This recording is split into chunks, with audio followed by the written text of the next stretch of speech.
recording. All right, welcome everyone to Lean On Navy.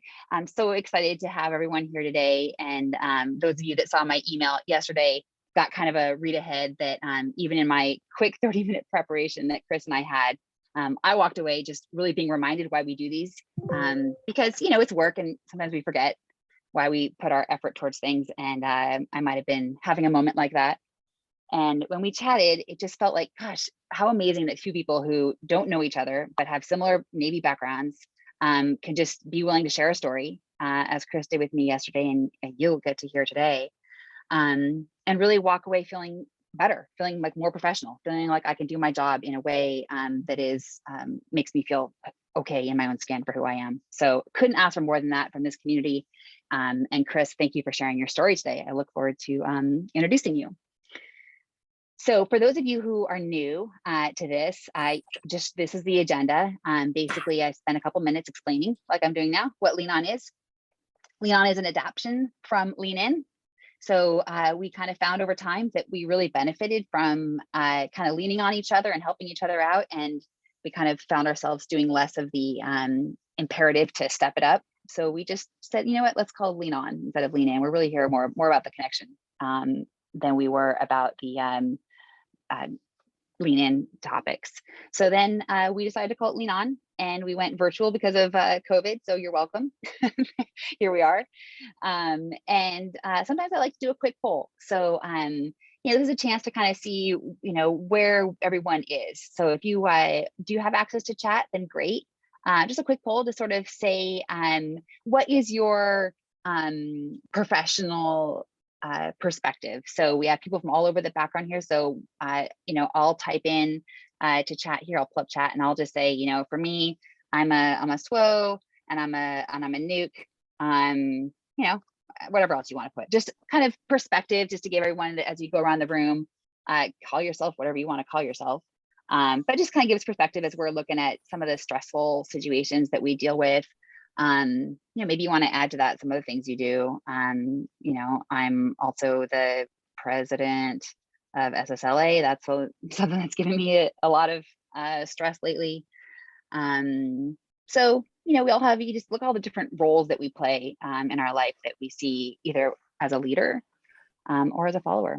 Some father of a disabled daughter. Yeah, Frank, that's right. See, people share so openly on this site. I can't even tell you how meaningful that is to me. Thanks for sharing that. So people sharing who they are. That's where we show up. So feel free to continue in chat if you want to kind of introduce each other. And also okay for you to chat to each other separately, individually, if you see a connection. That's part of what we're about here. So next thing is the topic. And I'm really happy to introduce our guest mentor. So I'll make a really short introduction. And then I'll go on mute and turn it over to Chris, and we'll go from there. We'll basically, let me scroll back here. We'll have a chance to listen and go on mute and type any questions you have in chat. And I'll either introduce them myself or invite you to come off mute if you have a particularly lengthy question. And then from there, we'll go into a breakout room, and I'll tell you how that works when we get to that point. In about 10 minutes, you'll share with 2 to 3 others in your breakout room. And then we'll come back for group share and then wrap it up. And usually that's about at the hour. And if it's any earlier than that, then, you know, we'll wrap up. Otherwise, later, we'll always make sure it's okay for you to leave. So a couple of rules about Lean On. Ask you to, these aren't really rules, just guidelines. So ask you to select speaker view. So I'll be taking this PowerPoint down. It's really not that important, just to frame us here. Log off anytime. Distractions come up. All of us have life. So no need to apologize or request permission or anything. I'm glad you're here. So just log off, maybe send a note if you want to, but don't feel like you have to. And then just go ahead and go about your life and get the recording later. Chat's great. I've covered that.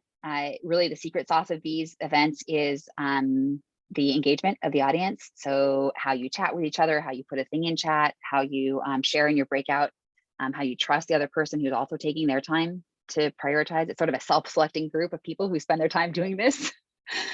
So just be assured that whoever you're talking to is someone who gets it, because that's, if you're here, you're someone who gets it. you're spending your time doing this. Ask you to stay on mute unless I've called on you.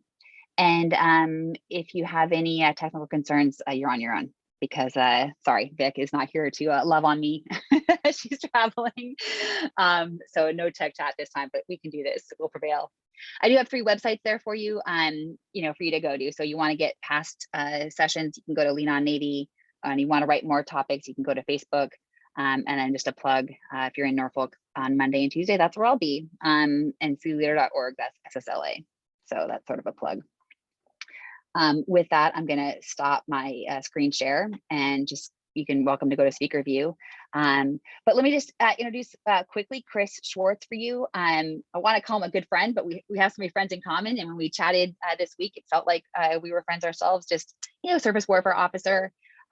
You all know from having read the article ahead of time that he reported to the USS Mason as they were under attack, and he was vulnerable enough to share that story with us and how he reacted.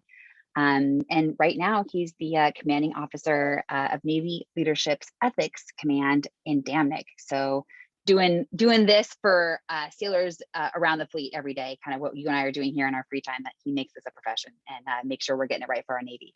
So with that, over to you, Chris. Thank you so much for being here.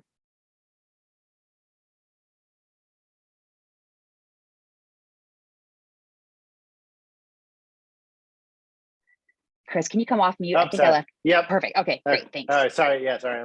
Yeah, thanks for having me, Emily. And welcome everybody. Thanks for allowing me to be a guest on the show. When I first got connected with Emily through a friend, a good friend of mine kind of knew my story and background, and then read my article and was like, you got to talk to Emily. She's got this amazing podcast. And then, so we connected, and I, did my own research and listened to several interviews, and the guests you have on here are been pretty fantastic. I mean, you've had Lisa Franchetti, you've had the CNO, you have old CNO Richardson, and so I'm very humbled to be on here, and quite a program, and I feel like the Navy just in general needs more stuff like this, especially mentorship, like you have. So with that said, it's funny, I had this whole intro I prepared over the last 2 days, and today I went to this change of command for a good friend of mine. And while I was there afterwards, someone came up to me, and it's kind of my wife's mutual friend, and a friend of my wife, and she said, I read your husband's article, and she's like, more people need to talk about mental health, especially leaders. She goes, because we don't hear that enough. And the more I thought about that, it was like so simple. My wife said, well, that's why he's doing this podcast, because people don't talk about mental health, and it's not going to be destigmatized until we do talk about it. And my wife, who's Francine is her name, and she said, it's really that simple. As leaders start talking about how they use it, and which they do, more people are going to feel open to using it, and it's going to create better leaders. And so I was like, there's my intro right there. And it's so true, because I think, and I'm getting into a little bit, but I think if I would have known other leaders and flag officers, captains, commanders, whatever, had used mental health and it made them a better leader, I probably would have used it a lot sooner. And than I did in my story I'm about to go through. The other part to all this, and that I a little bit touched on in my article, is that everybody knows what it means to be healthy, right? And physically healthy. And to do that, you have to eat right, you have to have a great diet, or a good diet rather, and you have to work out, and you have to just take care of yourself. But do we talk about that with our mental health? And we use the word mental health, but really what I've heard more often lately is mental hygiene, right? And what I mean by that, it's just like brushing your teeth, or it's this word hygiene that it's periodic, it's routine, you're taking care of yourself. And we don't do that. And like, so for example, right now, and most of us, I think, on here are in the military, we do some sort of fitness test once a year, right? And we have to have a physical exam once a year. But when do you get your head checked, right? And if that was a routine process that we have, then I think this would be part of the normalization. So it's kind of two-part. It's us talking about it, leaders talking about it, and it's also becoming normal process of our routine once a year. I think so. Did you want to jump in, Emily? Okay. Nope, you're doing great. I'm just like, this is my way of going, yeah, I totally get it. Sorry, I'm very reactive. Oh, no, not at all. Yeah. So it's my rookie podcasting. But so anyway, so the other part to this too is, my old boss, who was Admiral Cooper, who's the fifth fleet commander now, he used to have this saying. He's like, we're required to get our teeth checked twice a year, but we're never in our career are required to get our head checked. And I thought that really resonated with me too, as I, went through this process of, seeing a mental health counselor and that kind of stuff. All right, so with that, that's kind of my intro, if you will. So I'll kind of get into my story. So back in just prior to 2016, I had the opportunity and the privilege to work for the chairman of Joint Chiefs. I was a special assistant to General Dempsey and a little bit for General Dunford during my tour. But General Dempsey used to have this speech he give, quite often, and it was if I had to title it, it would be called sense maker. And what he meant by that is our job as leaders is to make sense of things to our subordinates and those we lead.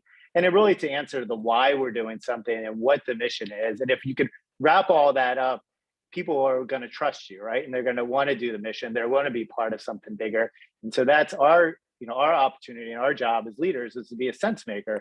The other part to that is that, as leaders, people, whether we want it or not, which I hope you do, is to be the very best every day at work. And when you show up as a leader in your position, you should be the very best that you can be.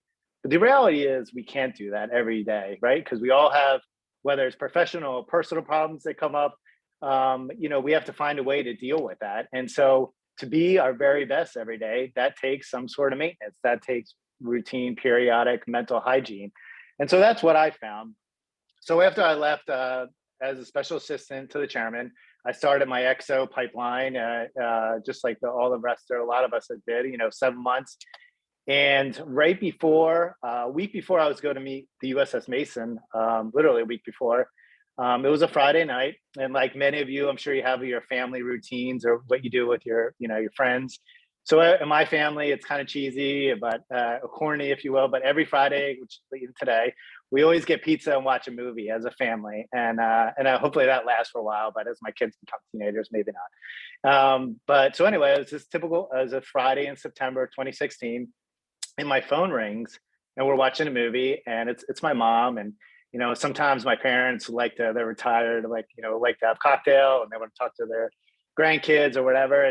But we're in the middle of the movie, so I ignored it. And then my wife's phone rings.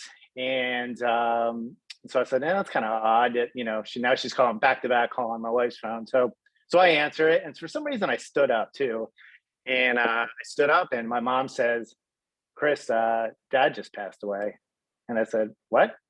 And she goes, Dad just passed away. We took the boat out, which he had just bought for like a retirement gift. He had just retired that week. And he was 60, healthy, good shape, at least seemingly in good shape, looked physically in good shape. And he ran his boat, like a pleasure craft aground in an area he wasn't familiar with off the coast of Hilton Head.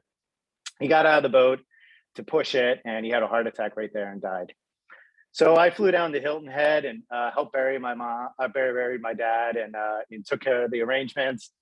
And then a week later, I flew out to USS Mason and met him in the Red Sea. Kind of a trains, planes, and automobiles getting there. And I get my first day on board. Steve Aldridge, who was the XO I was relieving, says, "Hey, Chris, you just missed it. 2 days ago, we had inbound missiles off the coast of Yemen. We think it was Houthis, rebels." And so as he's explaining this, it's like 1800 at night. We're in his stateroom, and all of a sudden we hear vampires inbound, port side.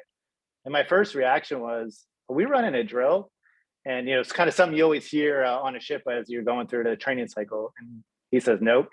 And so we leave his stateroom, and before we could get to this, to the ladder, which is like a couple, it's very short distance from the XO stateroom, we hear missiles launching from our own ship. And so my first time in CIC, my very first day, first time stepping in foot in CIC, we're in the middle of a missile battle.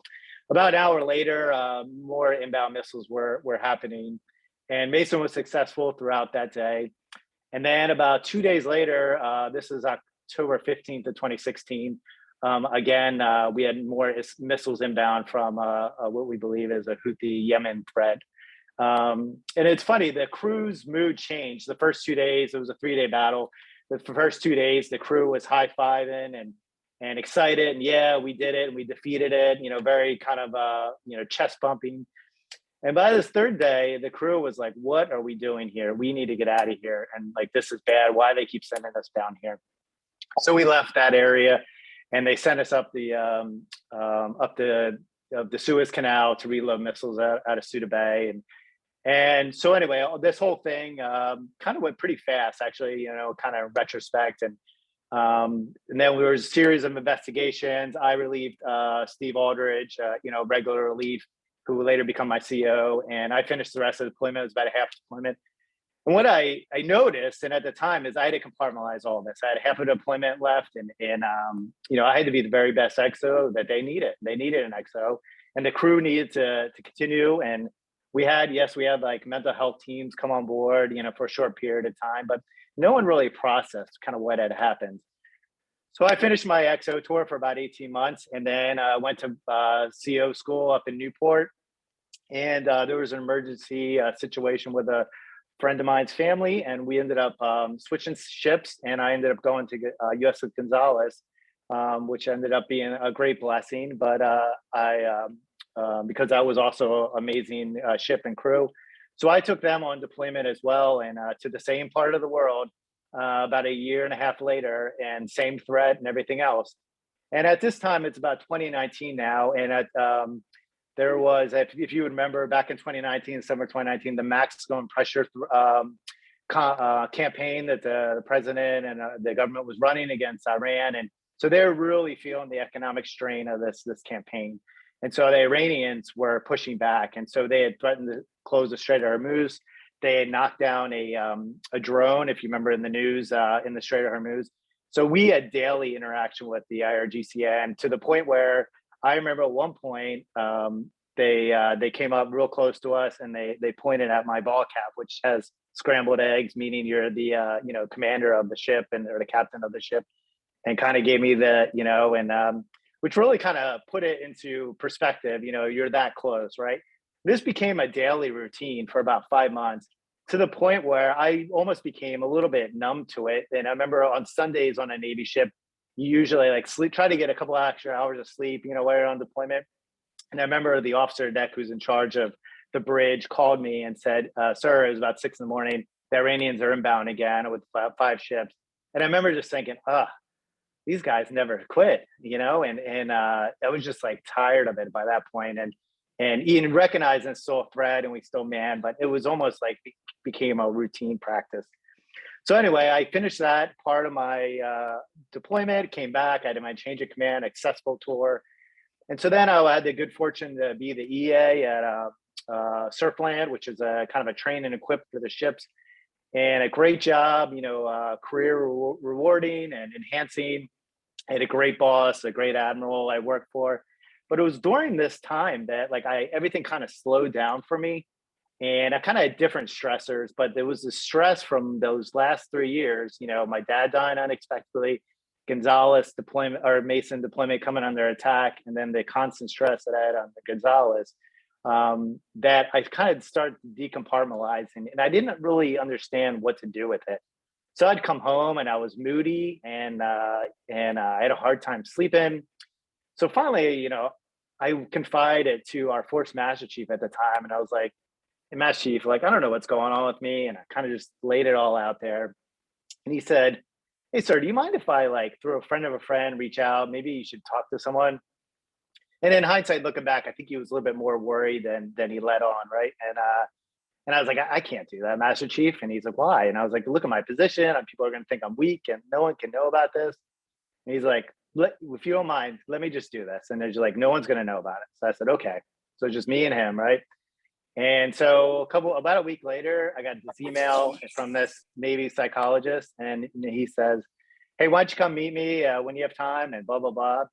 So I meet with this Navy psychologist who's now a former DevGru psychologist, and is now a Force NECC psychologist, great guy, name's Joe. And he's now become a good friend of mine as well. And so I meet him in the back door of this, of his office, and street clothes, or civilian clothes, if you will. kind of probably thinking I'm a little bit bigger than I am, that no one can recognize me like I'm some celebrity, but I was worried. And so I went and met with him, and I was a little bit, I guess, maybe skeptical at first because he sits down and I sit down, and he says, "Why are you here?" And I said, "I don't really know." I said, "Yeah, I got the stuff, but I'm not really sure."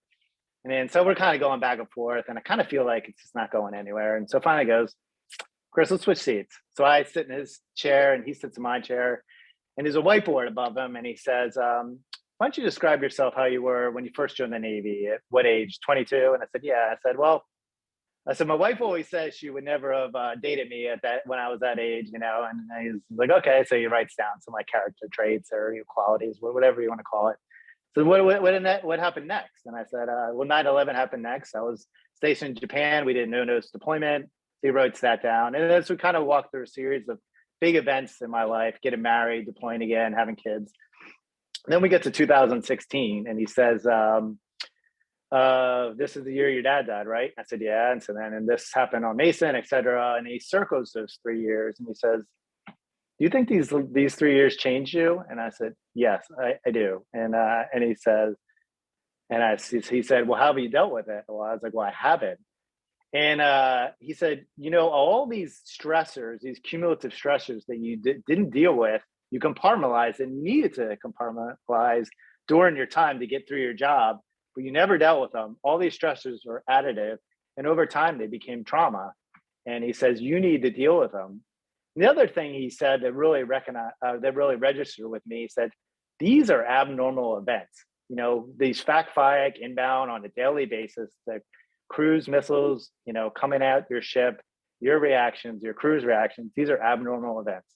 The regular people do not see this." And he goes, "And you're trying to deal with it in a normal way." He's like, "That's not possible." So we kind of left that session, with a new strategy, how I was going to deal with this. And really what he did is said, "You need to find out what's important to you. What is your purpose now, right? Oh, those events are in the past. You're worried about the future too much. You live in the present. What is your purpose?" And so I walked out of that meeting very like clear-headed, and I came home, and I never forget, like I told my wife, Francine, I said, "This is what I learned from Joe," and she cried, and she was like, she said, "You are like so clear-headed, and you understand now what happened." And a lot of it was just me talking to someone other than my wife or a friend, and someone that could put a different perspective on things, a different lens, and really realizing it was okay to talk about it, and him saying, "This is who you are." So always were promised myself, my wife, and anyone else. And I was kind of a little bit quieted about this at first, and then I realized, more people need to talk. I need to talk about why this helped me so much. And I swore if I needed help again, I would go back, and I have. There's kind of a part two to this. I was telling Emily the other day, and is that I recently been diagnosed with a heart condition, and I have gone back because it's kind of changed my career ambitions and perspective, and kind of putting things in a new purpose and new box, and so I know mental health and mental hygiene is a good thing, and I think the more we talk about it, the more it becomes less stigmatized. Lastly, I'll just say how I'm doing on time here, but a couple other points is, as I've got to know my psychologist and some other folks and talked more about this, I've learned more about it too. And, one kind of good story, if you will, is that the old or previous dev group Commodore, he used to write his mental health appointments that he would have once a month on his calendar for everyone in his, unit or squadron to see, everyone from every rank. And I thought, like, you want to talk about, leading by example. There is no better way than the fact that he did that. And I think that's fantastic, right? It goes back to being open and transparent about this. I mean, you want to talk about the toughest, strongest people, and there's one of them. And so, I think that's amazing. So, last kind of a couple of points I just want to mention is, the flag officers have a program called Helm, and it's once a year they get checked, and it's a physical, but it's also a mental health examination. And I really think as we talk about this more, should be something that's also open to, all ranks, and especially, CEOs and people on higher leadership, opportunities and positions. Um, and the lastly thing I'll say is, talking with someone puts a bigger perspective on things. It gives you another lens, and it gives you tools and mechanisms as well. One thing I've learned from this um, is that stuff like, meditation and working out, are kind of tools we can all use to deal with stressors, because we're all going to have stressors in our life. And maybe it's not a mental health person or a psychologist, and maybe it's talking to your chaplain, talking to a priest, talking to a friend. I read the statistics one time, and maybe it's true, maybe it's not true, but I read 80% of mental health or therapy is just talking to someone. And so anyway, so now that's my story, and thanks for having me. So great, Chris. I'm just going to ask if you'll, when we talked earlier, you mentioned that you might have told, I hope you don't mind me saying this, but you might have told your boss that you had a dentist appointment, the day that you really, were going behind that closed door to see your dev group, now friend, therapist. And, fast forward to another time where you have a leader who's putting mental health on the calendar. So I guess my question for you is, can you talk about that stigma that comes, and are there examples, like real life examples, where maybe you did have someone kind of look at you sideways, or maybe you looked at someone else sideways when you heard they had a mental health appointment? Because I assume we don't make all this up out of nothing. And I assume that you didn't out of nothing decide to say it was a dentist appointment. I assume there might have been something real that you had to just get over. But can you give me examples, I guess, of mental health stigma and behavior you see that you just had to decide to ignore? Sure, absolutely. Yeah. So I think I left that part out. When I first had that first appointment, I told my boss at the time, and he didn't know. I said, "Hey, I have a dentist appointment, and I'll be back later." And in hindsight, I've since talked to him about this, and he would have totally supported it. And I think for me, I was just reserved because I was only a couple months into that job. And there is, Lisa, there is a stigma, there's also a perceived stigma. And so, I think I didn't know better at the time either. And I thought it might be seen as weak, or, I wasn't be capable of doing my job. And, I was still doing my job at the time, but it was eating me away internally and at home. And so since then, both my bosses when I was there encouraged me also to write this article, and very supportive. But not knowing and not hearing people talk about this, I think you, Emily, had talked about, you had heard an admiral talk about, also visiting mental health. And I think if I would have heard that, I would have done this, sooner. And I think back to my initial point is of making this a routine process and making it similar to physical health. If we continue to take care of and use these tools and mechanisms, but yeah, I don't know if that answered your question.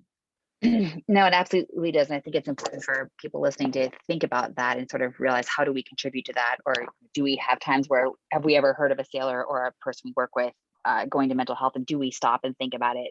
And I would offer, yes, maybe there are times I've done that. And I'm thinking, when have I done that? And I think when have I been a contributor to this unhealthy culture? Like, have I ever inadvertently contributed to this in my own leadership? And I can think of, probably only in nuclear power, but I can think of it as examples that we have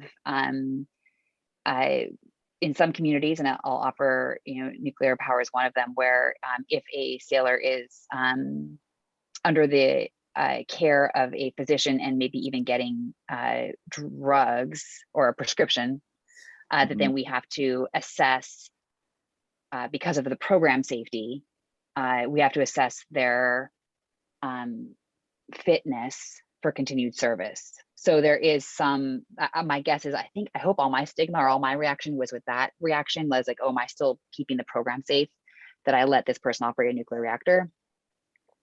And I don't know that in the surface Navy we have anything like that I can think of. But Jean Marie, I see your hand is raised. Go ahead.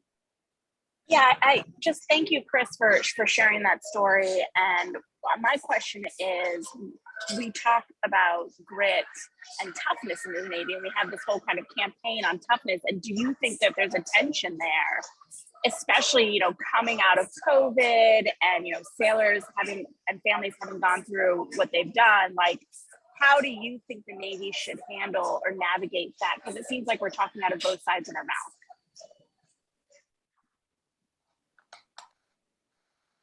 Yeah, that's a great Can question. we take Chris, what that, do you think? Emily? Or yeah. Oh, you got me? Yeah, No, so- Chris, I want to hear you. Go ahead, Chris. You got it.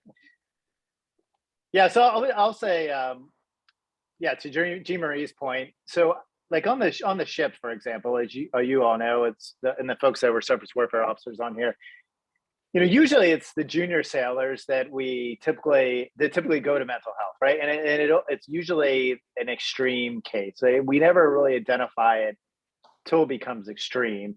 And that goes back to making this kind of a routine thing, whether it's a once a year checkup or we destigmatize it where, you know, a sailor, you know, has an issue and says, and it doesn't have to wait till it gets extreme and says, hey, I'm having this, you know, these problems or these stresses, and I'm just having a hard time dealing with them, or I got this going on at home, and they have access to this. You know, in the civilian world, I don't know if you remember, but Michael Phelps for a while had this commercial where you could talk to a mental health person on your phone, and you know, a counselor, and it was that easy, right? And so, and yes, I know there's finance and budgets, they have, you know, money that has to go into this, but I think if you were to lay, and I don't know these metrics per se, but the cost analysis of a sailor leaving after it's trained because of mental health, and, you know, investing just a little bit into having access to a doctor or a counselor, I think would go a long way. And so, but we wait till it's an extreme case. And then the other part, and I don't want to belabor this, is, but, you know, sailors and junior officers and chiefs, you name the rank, especially people in leadership position, aren't going to go to mental health until they see that, you know, Captain Sullivan is going to someone, or you, Emily, are going, and they see it's okay. Wow, my captain goes and talks about it and puts it on the calendar. Then they correct this before it becomes, you know, too, you know, even a bigger issue.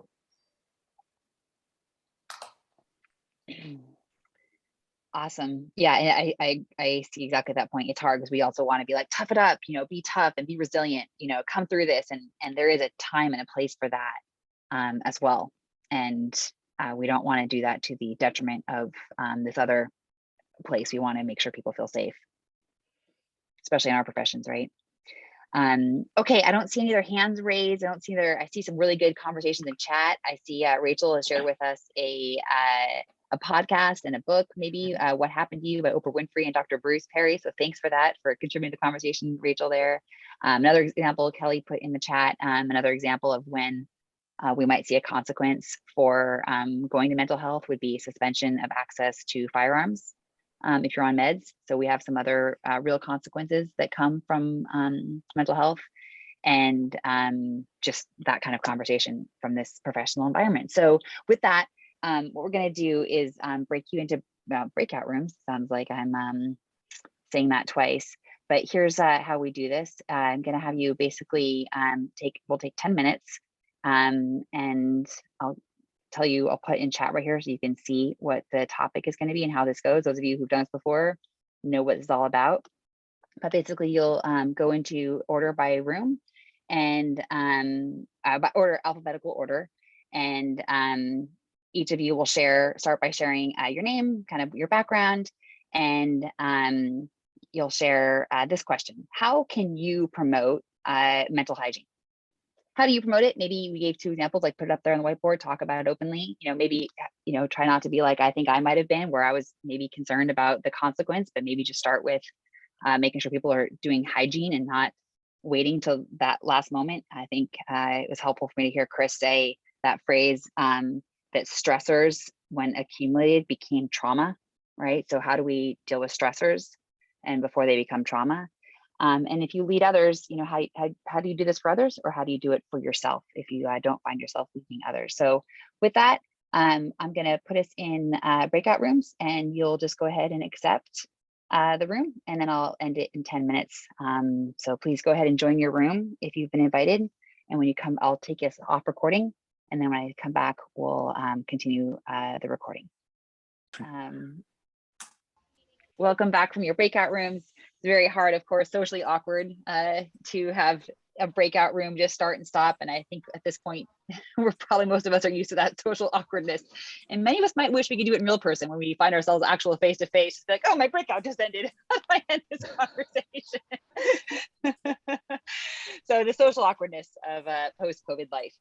Anyway, welcome back. And at this point, I just, ask anyone who wants to come off mute and share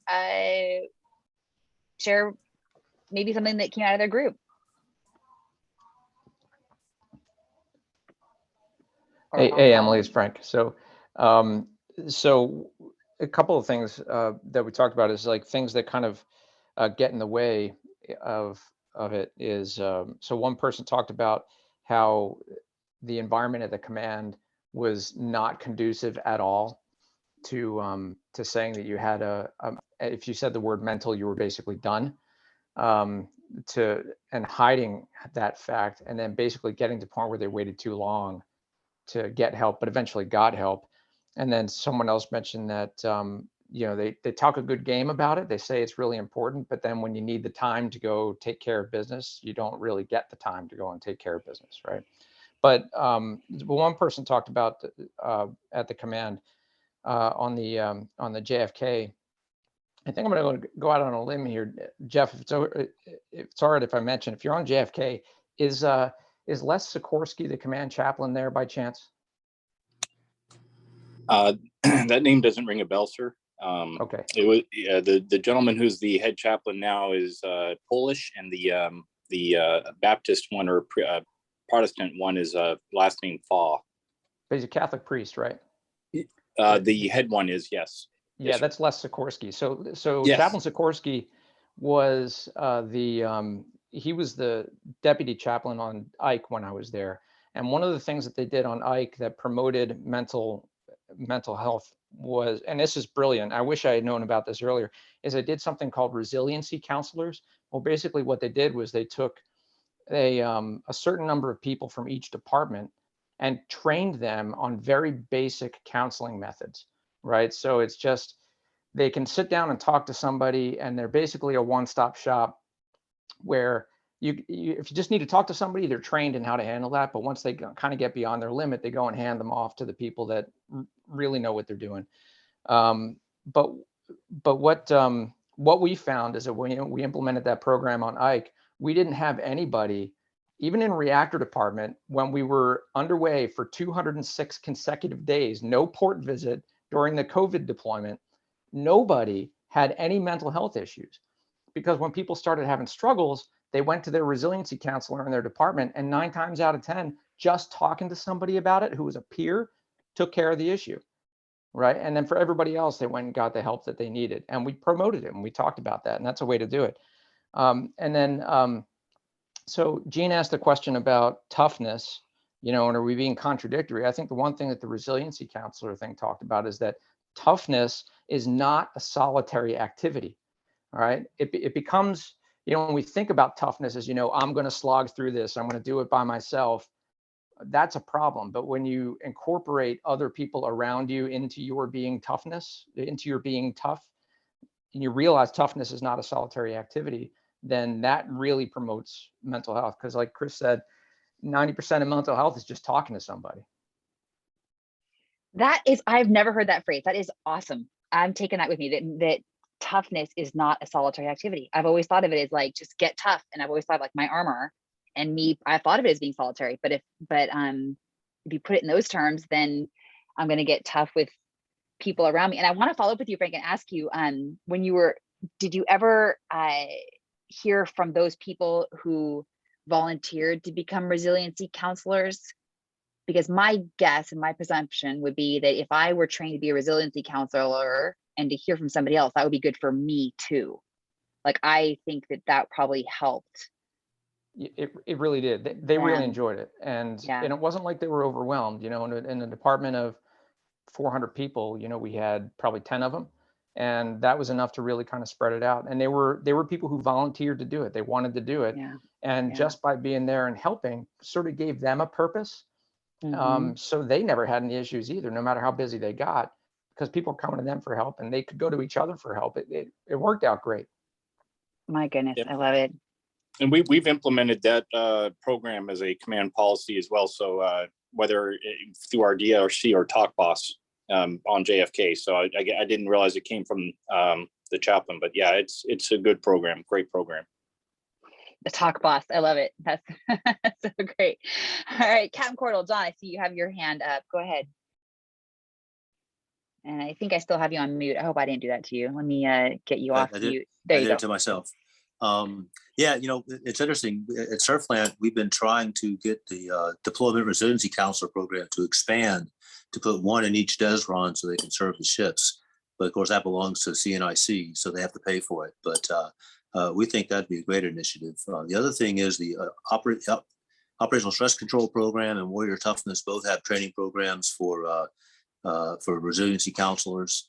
And then there's another program called Living Works, which is a suicide intervention training to help you get into, how do you ask the question and how do you engage someone who gives some signs? And so at Surfland, we're trying to ramp that up a little bit. But if anybody's interested, that Living Works is a Navy program funded. They have classes all over the place. They're funded through Credo. And there's two different levels. One is for everybody and one is for caregivers. So there's training out there. I think it's not as well advertised as it could be. But it really boils down. I think Frank said it great. Is it's not a unitary event. It's got to be engagement, and it's got to be the right person. You can't just grab the next person who walks out of the EXO stateroom and make them the counselor. They have to be the right person. So thanks for doing this, Emily. Thanks, Chris. See you Monday. I know, right? I know. Yeah, it's just even talking about it absolutely helps. Chris, I think you've already been in a group with my mom. I'm sure I'm going to hear all about it. One of my favorite things to do after these calls is to be like, all right, Mom, give me the debrief. When I saw that breakout, I was like, oh, here we go. Anything from your group?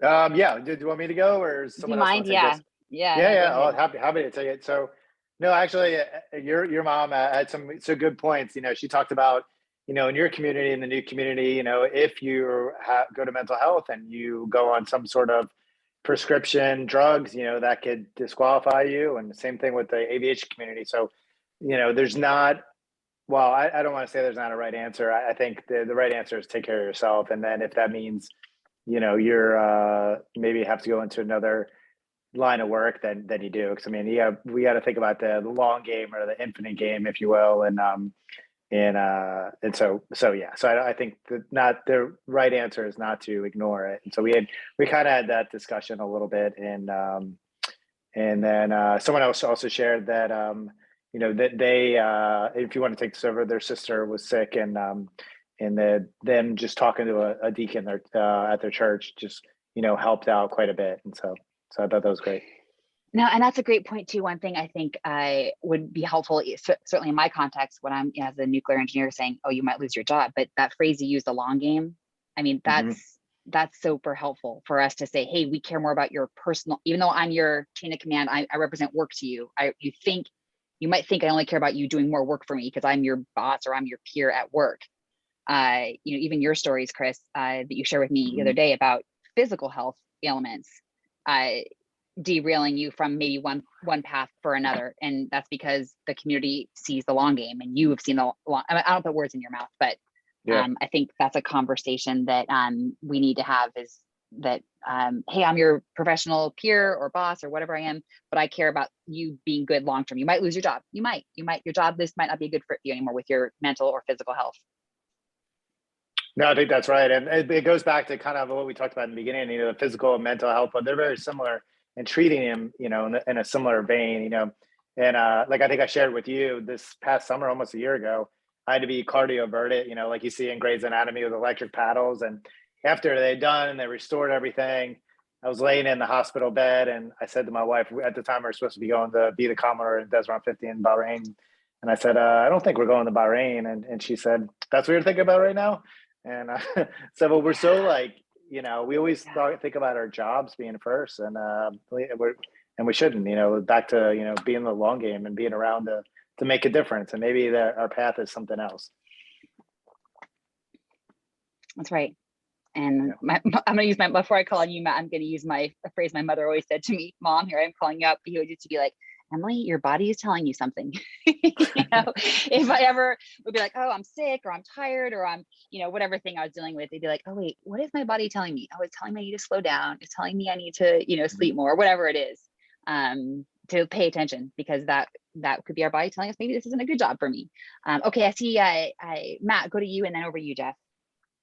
Yeah, Emily, you're real quick. One thing also about this whole evolution is we're also the younger leaders that are going to be senior leaders. They're going to look at this situation, right? And they're going to say, you know, this is okay for me. When I become a senior leader, it's okay to talk about this. And so there's an example for our future. You mentioned long game, right? For our future leaders as well. So it's something not to be forgotten on the current immediate, what we call 5-meter targets, that we're grooming the next generation of leaders and showing that the muscle memory that it's okay to be vulnerable, have that emotional intelligence. So I just wanted to share that with the group. Yeah, love it. Thanks, Jeff. Wow, the hands are popping up. Okay, Jeff, go ahead. Hey, yeah, along those the same line there, the perfect segue into what I was going to say here, or what I am saying here is, you got to be careful also, especially as a leader, what you say and how you say it. I can't tell you that. I mean, the reason I have the deep-rooted fears that I had was because I was in the back office, because I heard how my leaders talked about those people, quote unquote, going sad, and how they're faking it and they're making it harder on everyone else. And, you know, how dare they, and they're on thinking about everybody else. I mean, it is shameful when I look back that I even was like not saying anything about that, because I was scared too. And so we as leaders, when we talk, we need to be cognizant of how we come across. And it goes true across the board for anything. If you make it put something down or talk negatively about it, it's going to get out to the deck plates and become, you know, how that culture is played out, which is what kind of played into the first 15 years of my career before I finally saw a change in culture starting. That's right, Jeff. Thanks. And that thanks for sharing that. And that's that phrase, get sad. He went sad, you know. So that was in the nuclear community. We have to treat people differently if they've triggered that program response, and we use that phrase quickly, and that could hurt people. You're right. That's why I said, have I done this myself inadvertently? When I was like, where's my list of people that I need to make sure are being taken care of? They're not standing watch, you know. So you can quickly have that be a real fear. It's not just a perceived fear. It's something that we, as some communities, deal with maybe more than others. Stacey, go ahead. All right. So for my group, a lot of the things, it's a very common theme throughout all the groups is what I'm kind of experiencing. But, you know, as leaders, we need to pay attention to what's around us, understanding that there's a problem. And, you know, the culture of not giving people time to go do those needs, I think is very prominent at some point. But it's interesting because a couple of us talked about the fact that as leaders, it's hard for us to be vulnerable. We've kind of got the stigma that, as you mentioned, we always have to be like the person. And, you know, a couple of us really talked about our own mental health struggles and how to kind of counteract what, you know, Jeff was saying. And I appreciate that, is that we think that we're letting down the team by doing this. But what I tried to emphasize when talking about my own experiences is that I was letting the team down by not doing it, and by not being in present and being the leader that my people needed me to be, or my peers needed to be, and distracted by other things that causes mistakes and shutdowns and all the other stuff that we experience. That's what causes the effect. So we think that's letting people down by going sad, but really is more effect by not taking care of these things early, and then it becomes a, catastrophic effect. So I just wanted to kind of put that out there from our conversations.